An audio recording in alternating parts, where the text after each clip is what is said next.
masuk Sya'ban perbanyak baca sholawat. Masuk bulan Sya'ban perbanyak baca. Ustazah kan kemarin Rajab habis subuh sama habis maghrib baca Allahumma ghfirli warhamni wa tub alayya 70 kali. Lanjutin apa enggak? Enggak usah. Jadi itu memang bacaan khusus untuk bulan Rajab. Gantinya apa Ustazah? Balik aja kayak yang dulu-dulu. Maksudnya habisnya sholat ibu biasa baca zikir kan? Apa itu? Udah langsung aja. Tapi sisanya hari-harimu perbanyak baca sholawat. Kenapa gitu? Sebab di bulan Sya'ban adalah bulan turunnya firman Allah Subhanahu wa taala, ya ayyuhalladzina amanu shallu alaihi wa sallimu taslima. Wahai segenap umat yang beriman, bersolawatlah kalian kepada Nabi Muhammad dan ucapkan salam kepadanya. Bulan Sya'ban ini adalah bulannya solawatan. Dan memang bulan Sya'ban ini para ulama menyebutnya sebagai syahrut tahliyah, bulan berhias. Bulan bikin kita jadi kelihatan, jadi tambah cakep. Dan gak ada yang bisa bikin kita jadi tambah cakep kecuali kalau kita deketan sama orang yang cakep. Gak ada yang lebih cakep di alam semesta ini daripada baginda kita Nabi besar Muhammad. Deketi Nabi Muhammad, banyakin baca sholawat padanya, maka kamu akan terciprati cahayanya Nabi besar Muhammad. Dengan itu nantinya kamu lebih siap untuk masuk kepada bulan suci Ramadan. Teman-teman saya sekalian, malam nisfu Sya'ban 14 malam 15 itu insyaallah akan terjadinya pada malam Jumat tanggal 13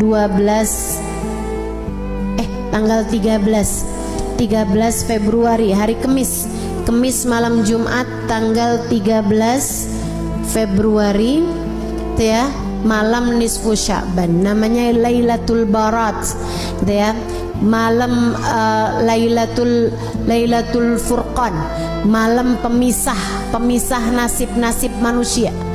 Kata Allah Subhanahu wa taala dalam Al-Qur'an, a'udzubillahi minasyaitonirrajim, yamhullahu ma yasha'u wa yuthbit wa indahu ummul kitab. Allah Subhanahu wa taala menghapuskan apa yang telah tertulis di Lauhil Mahfuz atau menetapkannya. Apa yang telah tertulis dari nasib-nasib kita di Lauhil Mahfuz, ada yang ditulis, ada yang ditetapkan, ada yang dihapus. Nabi Muhammad ketika menceritakan tentang ayat tersebut, kata Nabi Muhammad, dzaka lailatun nisf min Sya'ban. Kejadian revisinya, isinya Lauhil Mahfuz itu terjadi pada malam nisfu Sya'ban. Innallaha yanzur fi lailatin nisf min Sya'ban fayaghfir illal musyrik wal mudmin wal musyahin. Kata Nabi Muhammad, Allah memandang hamba-hambanya pada malam nisfu Sya'ban. Kemudian Allah mengampuni hamba-hambanya kecuali yang musyrik, kecuali yang pecandu, minuman keras ataupun narkoba dan sejenisnya. Mudah-mudahan Allah selamatkan keluarga kita semuanya dari hal-hal yang semacam ini insyaallah. Kemudian wal musyahin, yang di hatinya masih menyimpan dendam permusuhan kepada sesama hamba Allah Subhanahu wa taala. Itu sisanya Allah ampuni. Itu malam penting, malam nisfu Sya'ban, malam perubahan nasib. Ibu, malam revisi nasib. Nah ini nih, pada setiap tahun itu Allah punya malam revisi. Jadi Allah Subhanahu wa taala ada yang netepin, ada hapusin apa yang telah tertulis di Lauhil Mahfuz dari nasib-nasib kita sekalian, dari rezeki kita, dari keadaan kita hidup di dunia nih. Kemudian lagi termasuk darinya adalah masalah kematian kita, husnul khatimah ataukah su'ul khatimah. Karenanya di malam nisfu Sya'ban kita diajarkan oleh para ulama-ulama kita untuk membaca Yasin 3 kali dengan niatannya masing-masing. Yasin yang pertama dengan niat Allah karuniakan umur yang berkah, umur yang panjang dalam taat pada Allah Subhanahu wa taala, umur yang panjang baiknya, umur yang panjang kebaikannya, umur yang panjang pahalanya. Bukan asal umur panjang waktunya, bukan, tapi yang minta kita panjangin, yang kita minta Allah panjangkan adalah panjang pahalanya, panjang berkahnya, panjang manfaatnya, panjang kebahagiaannya. Mau nggak panjang umur di atas tempat tidur terus? Nggak mau kita, nggak mau. Makanya kita minta pada Allah Subhanahu Wa Taala umur yang berkah, umur yang dalam taat pada Allah Subhanahu Wa Taala. Kemudian Yasin yang kedua kita minta sama Allah Subhanahu wa taala biar Allah karuniakan rezeki yang halal, yang thayyib, yang berkah, yang mencukupi kita. Yang mencukupi kita. Biar cukup semuanya.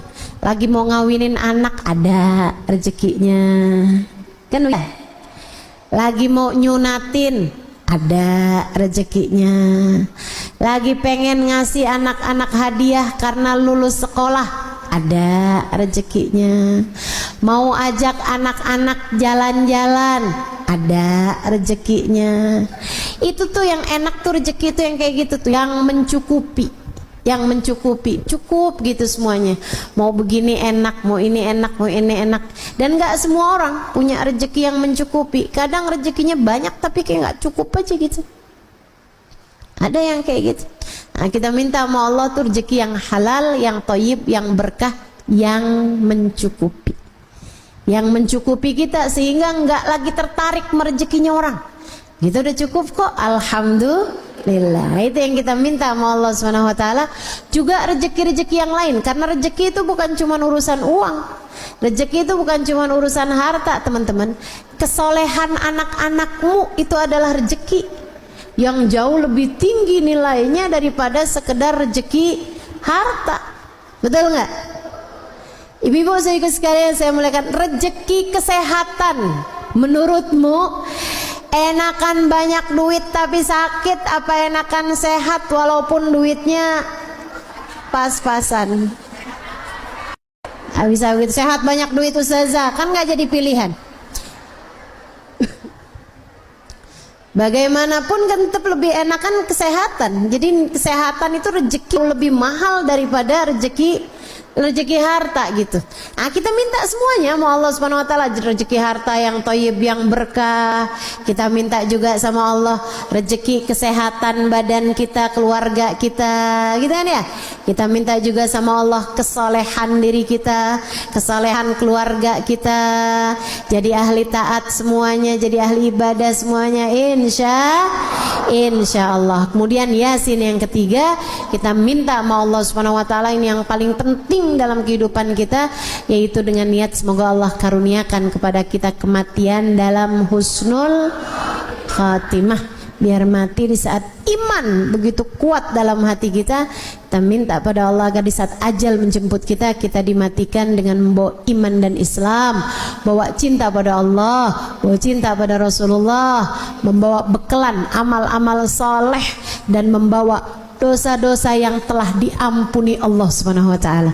Jadi pulang nggak pakai bawa dosa lagi, karena semua dosa-dosanya telah diampuni Allah Subhanahu wa taala. Itu yang kita minta pada Allah Subhanahu wa taala, itu yang kita harapkan dari Allah Subhanahu wa taala. Jadi nanti malam nisfu Sya'ban kerjakan apa yang tadi telah saya sampaikan, baca Yasin 3 kali.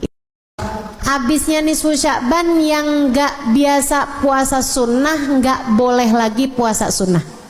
Tapi yang masih punya hutang puasa wajib tetap boleh mengerjakannya sampai di hari terakhir Sya'ban sekalipun. Hutangmu dari puasa Ramadan yang lalu harus dibayarkan sebelum datangnya bulan suci Ramadan.